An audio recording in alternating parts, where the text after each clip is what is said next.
tamanho está esse câncer? Isso precisa ser dito.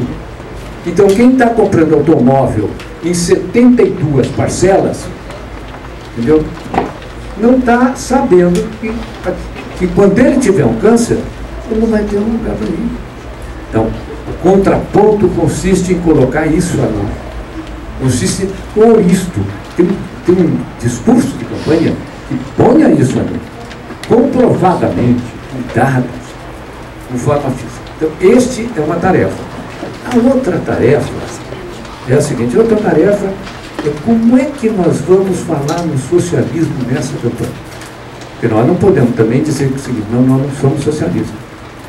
Porque como o povo não está muito afim de ouvir, né, então a gente não deve falar o que o povo não quer ouvir. Mas isso é um erro. Então eu não vou falar aquilo que o povo não quer ouvir. Nós temos que falar o que a nossa consciência dita. Agora nós temos que ter uma pedagogia para falar, nós temos que ter uma habilidade para falar, nós temos que ter uma didática. Eu não posso chegar na televisão e dizer: meus amigos, eu quero substituir o modo de produção de mercadorias pelo modo de produção de bens de uso. Eu não vou fazer isso, eu não sou bobo. Entendeu? Como é que nós vamos apresentar o socialismo? Através do nosso programa. Como é o nosso programa? O nosso programa está resumido espetacularmente pela nossa direção naqueles pontos que apresentou a companheira Dilma e que ela não aceitou. Então, aqueles pontos são a base de um programa muito forte, de um programa de medidas que solucionam imediatamente os problemas do povo que estão vivos, os problemas reais da população. Então nós vamos discutir esses programas. Então vamos apresentar esse programa, que é o programa do partido. Qualquer de nós que for eleito candidato vai ter que apresentar o programa do partido. Não vai apresentar o seu programa. Ele vai apresentar o programa do partido, porque este programa é a consubstanciação possível do socialismo nesse momento. Só que este programa não é de medidas socialistas. Este programa é um programa anticapitalista, porque ele é tão radical que ele vai provocar desequilíbrio no capitalismo. E provocando desequilíbrio no capitalismo, ele vai chamar a necessidade da outra etapa. Vou dar um exemplo de como é que o companheiro Fidel fez em Cuba. Como é que o companheiro Fidel fez em Cuba? Vocês estão lembrados?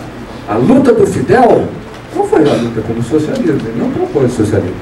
Ele propôs a derrubada do Fulgêncio Batista, que era um ditador horroroso.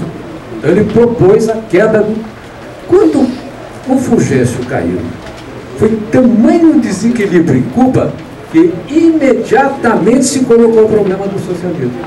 Então, na medida em que nós executarmos essa campanha, vai se colocar objetivamente o problema do socialismo. Mas nós sabemos que o socialismo não se fará se não juntarmos condições objetivas com condições subjetivas. Se a gente não tiver as condições subjetivas, quando as coisas acontecem, a gente não está preparado. Eu posso dizer isso a vocês com muita tranquilidade, porque eu participei demais de 54 e de 64. Em 54 nós tínhamos uma situação pré-revolucionária nesse país. Quando Getúlio morreu, a massa foi para a rua. Mas nós não tínhamos. Não tinha um acúmulo de consciência socialista para a gente poder dar um rumo para a população. Ela vagou pelas ruas uns dias, cansou e foi para casa. Em 64, não sei se o Toninho estava aqui, mas eu estava aqui. Eu falei ali, naquele Teatro Nacional, que estava em construção, para toda a população de Brasília, tomei um processo monstro por causa disso. Mas o que tinha? Nós não tínhamos morte. A população estava insatisfeita, ela não estava contente, ela queria, ela foi para a rua, ela apoiou o Jango, mas o Jango não tinha palavra. O que é o Jango? O PTB é uma coisa, o PTC é outra coisa, o PCB é outra coisa. Então, por isso eu acho que é preciso, além de fazer o programa forte, que a gente, com inteligência, com capacidade, diga o seguinte: este programa resolve imediatamente os problemas que estão aflorando.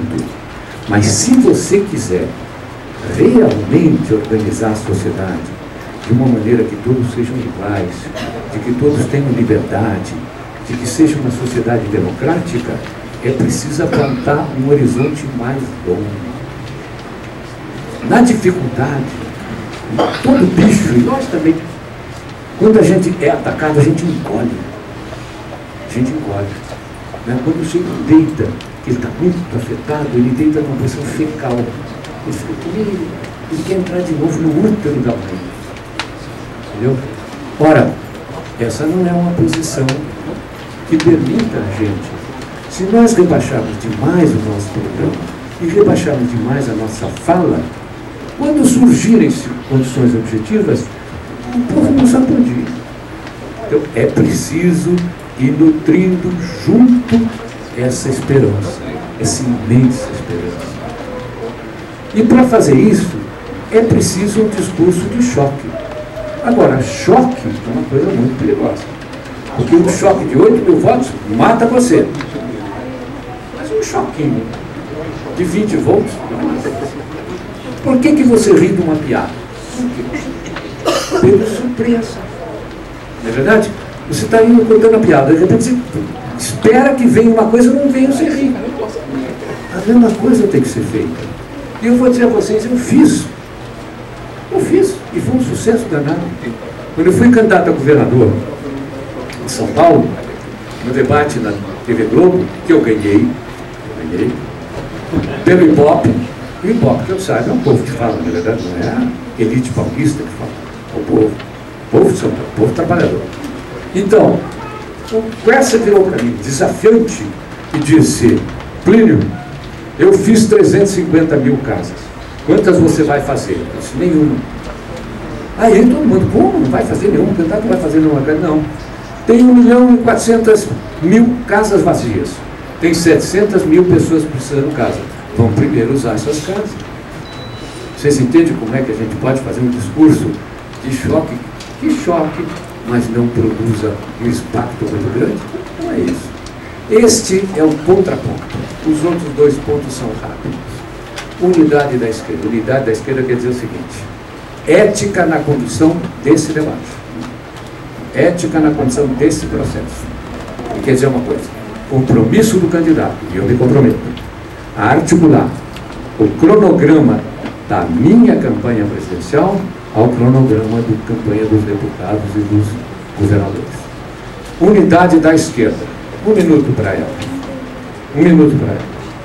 Nós já somos pequenos. Um dos escândalos que fizeram que fez a União Soviética ir para baixo, o socialismo para baixo, foi a divisão da esquerda. A incapacidade da China se entender com a Rússia. Na proporção devida, a nossa incapacidade de nos entendermos com o PSTU e com o PCB é um escândalo para a população. Nós precisamos fazer essa unidade na intersindical com a Condutas. Vocês imaginem um palanque com o Zé Maria e outro palanque com o Migu no outro lado. Como é que ficam os companheiros sindicalistas? Então nós vamos lutar pela unidade da esquerda. Eu estou colocando a tática que eu espero cumprir. E quero dizer a vocês o seguinte: nós somos uma geração que apanhou muito, ela encolheu, ela está com medo de ter esperança. O que eu quero nessa campanha, a idade que eu tenho, a luta que eu já fiz, quando todo mundo pensa que eu devia estar em casa cuidando dos netos, eu quero mostrar o seguinte: não estou na rua, porque eu tenho esperança. Eu quero que todos vocês tenham esperança, porque a esperança dá alegria, a esperança desfrança a testa, a esperança dá gosto da vida, e sem gosto da vida, o socialista é um socialista morfino, um socialista muito pouco convincente. O socialista bom é aquele socialista que vai para frente, que diz o que pensa, sem medo de ninguém. Muito obrigado a vocês.